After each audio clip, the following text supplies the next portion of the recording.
Welcome to Sunday Prime on Idea TV. We bring you innovation-driven stories shaping Africa and beyond. My name is Cynthia Bassi, and we begin tonight with a major development in the telecom sector. MTN Ghana Group President and CEO Ralph Mupita has expressed support for the consolidation of Africa's telecoms market, responding to reports of a potential merger between two of MTN's rivals in Ghana, AT Ghana and Telecel Ghana.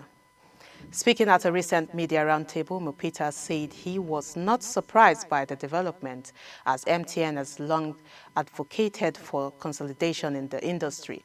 While acknowledging that such a measure could pose competition, he emphasized the importance of staying competitive and respecting all players in the market.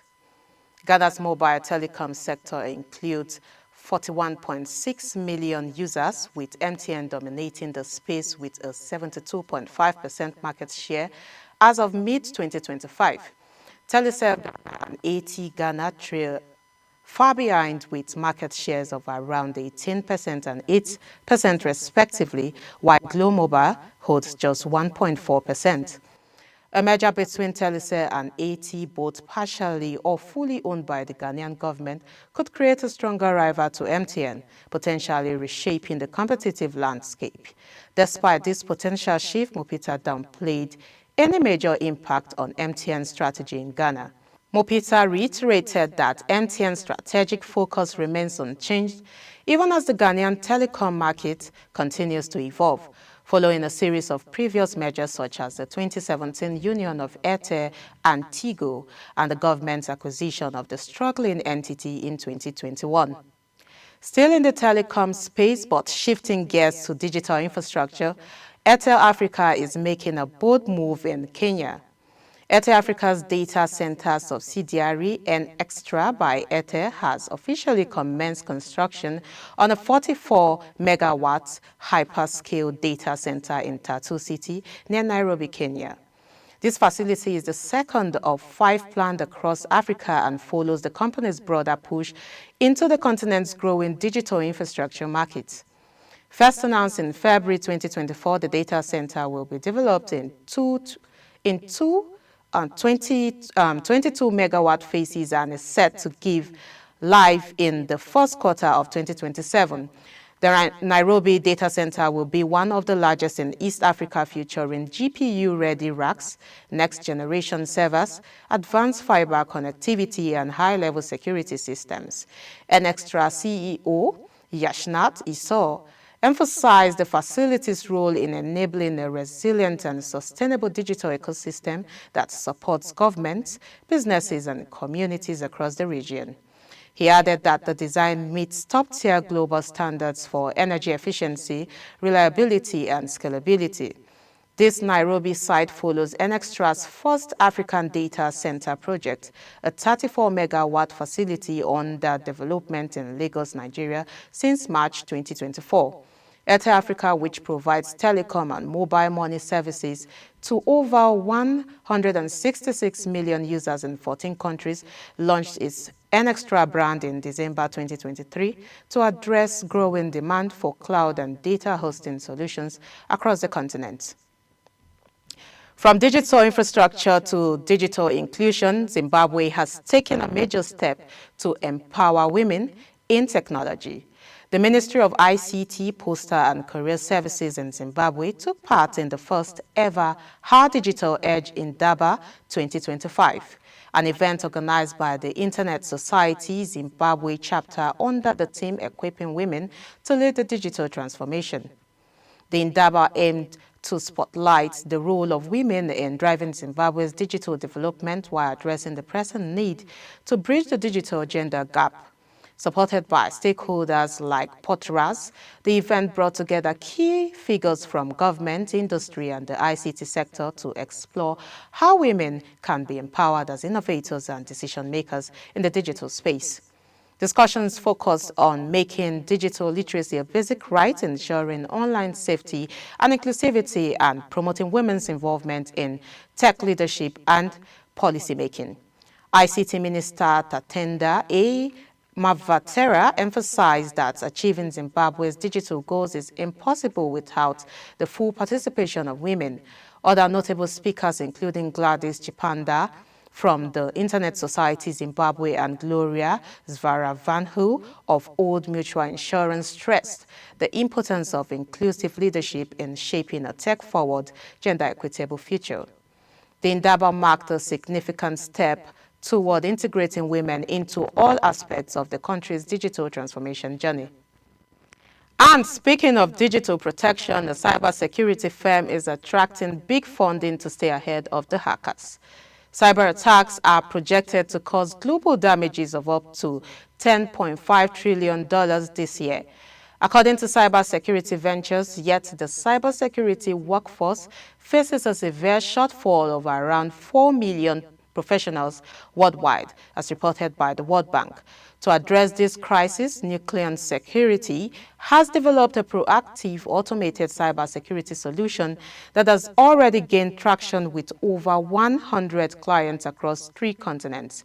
The company recently secured €3 million in funding to scale up its AI-driven cybersecurity platform, expand its operations across Europe and Africa, and further invest in research and development. This funding round is led by New Fund Capital with support from CDG Invest, though its 212 Founders Program. Lofty Inc., Capital, Orange Ventures, and the Axian Group partners who believe in NUCLEON's mission to become a major global security player.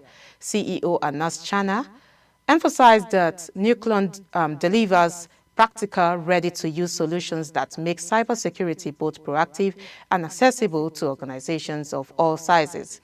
NUCLEON's Zero Trust platform offers complete threat defense capabilities, including endpoint protection, real-time monitoring, malware analysis, and the threat prioritization. Its unique strength lies in its use of agentic AI, an advanced form of AI that not only detects and analyzes threats, but can also autonomously act, make decisions, and continuously learn. This makes NUCLEON's solution highly adaptive, offering scalable and context-aware protection that functions as a co-pilot for cybersecurity teams through every phase of the defense cycle. Let's take a quick break now. Sunday Prime continues when we return.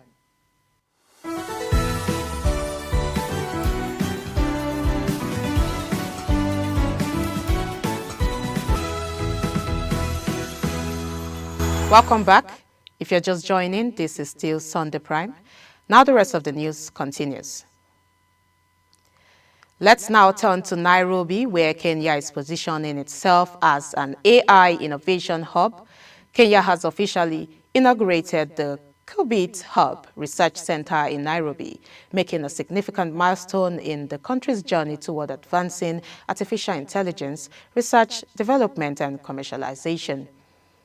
This launch supports the goals outlined in Kenya's National AI Strategy for 2025 to 2030, which seeks to establish the nation as a leader in AI innovation and tech-led economic growth.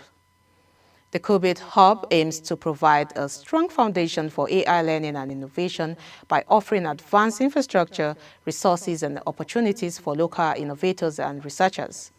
It is also expected to help bridge the digital divide by increasing access to the digital economy for a broader segment of the population.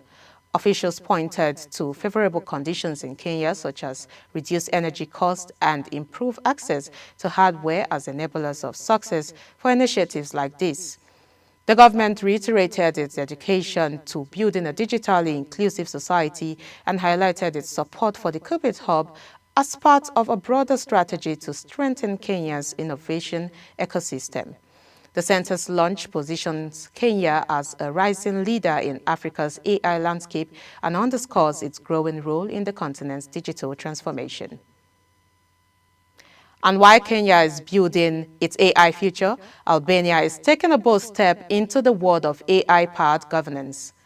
Albania has made headlines by introducing an unusual new cabinet member, an AI-powered digital minister named Jela. Unlike a typical minister for artificial intelligence, Diela is artificial intelligence, a virtual creation appointed symbolically by Prime Minister Edi Rama. Though her role is not constitutionally official, Rama presented Diela as part of his new government following his fourth election win to promote transparency and innovation in public procurement. Diela's main task is to combat corruption by overseeing the tendering process for public contracts. Rama claims the AI system will make procurement faster, more efficient, and free from human biases or political interference. The idea is to eliminate corruption by using technology to monitor and evaluate bids fairly. Diela, who started out as a virtual assistant on the government's e-Albania platform, has already helped over 1 million citizens with digital applications. The move has sparked mixed reactions. Critics, including opposition parties, dismiss it as a publicity stunt and unconstitutional, while others see potential in the symbolic gesture. Some business leaders and anti-corruption experts say the AI system could genuinely improve accountability if implemented properly. With EU accession talks ongoing, Albania has strong incentives to fight corruption, and Rama believes Diela could push other ministers to rethink outdated approaches, perhaps even hinting that AI might play a larger role in future governance. Finally, tonight we head to India, where farmers are finding innovative ways to beat climate change and earn more from their land. A growing number of farmers are exploring agrivoltaics, a method of combining agriculture with solar power generation to secure more stable incomes amid unpredictable weather. Hapar Daga, a farmer near Delhi, partnered with solar firm Sunmaster to install elevated solar panels over his fields. This setup allows him to continue farming while earning guaranteed payments from the energy company. Despite early doubts, Daga says that the deal has tripled his income and reduced his stress about crop failures. While India's climate and farming challenges make it a strong candidate for agrivoltaics, adoption remains slow, with only around 40 projects currently active. The technology faces several hurdles. Certain crops need full sunlight, and building elevated structures for the panels increases costs by 20 to 30% compared to traditional solar farms. Companies like Sunseed are working to address these issues with advanced software that stimulates crop and light. Still, smaller farmers often lack the capital or risk tolerance to invest without government support. Experts and developers argued that with proper subsidies and strong contracts, agrivoltaics could become a transformative model for climate-resilient agriculture. It offers benefits like reduced irrigation, protection from extreme heat, and diversified income. However, challenges remain around legal protection and long-term contract enforcement. While India lags behind countries like China in project numbers, those in the industry believe that with the right policies, partnerships, and crop choices, India could emerge as a leader in the innovative approach to sustainable farming. Before we call it a wrap, let's take a look at the headlines. We brought to you stories that MTN CEO supports telecom merger talks in Ghana amid rising competition. We also brought to you stories that AIRTEL Africa begins construction on 44-megawatt data center in Nairobi. ICT Ministry champions gender equality at inaugural digital INDABA. NUCLEON Security raises €3 million to accelerate growth in Africa and international markets. Kenya launches QUBIT hub in Nairobi to drive AI innovation and bridge digital divide. AI minister to tackle corruption, says Albanian Prime Minister. And lastly, Indian farmers turn to agrivoltaics for climate-proof incomes. We have more news updates across our social media platforms. Do well to connect to the handles displayed on your screen. I am Cynthia Bassi. Thank you for your time.